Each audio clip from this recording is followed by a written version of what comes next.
সূরা ইখলাস কখন পাঠ করলে সাথে সাথে ফলাফল পাবেন? ভালো করে বুঝেন, সূরা ইখলাস হচ্ছে পবিত্র কোরআনুল কারীমের ভিতরে ছোট সূরাদের ভিতরে অন্যতম একটি সূরা। তবে ফজিলতের দিক থেকে সূরা ইখলাস হচ্ছে গুরুত্বপূর্ণ ফজিলত, এবং এই সূরাটা এমন একটা সময় আল্লাহ পাক রব্বুল আলামিন নাজিল করে দিয়েছেন যখন আল্লাহ রাসূল সাল্লাল্লাহু আলাইহি ওয়াসাল্লাম দ্বীনের প্রচার করতে লাগলেন। এমন সময় আল্লাহ পাক রব্বুল আলামিন এক আল্লাহর দাওয়াত দিতে লাগলেন।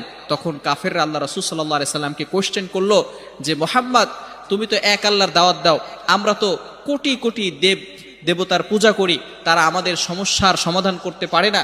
তুমি যে আল্লাহর দাওয়াত দাও সেই আল্লাহ কয়জন এবং সেই আল্লাহর সন্তান আছে কিনা?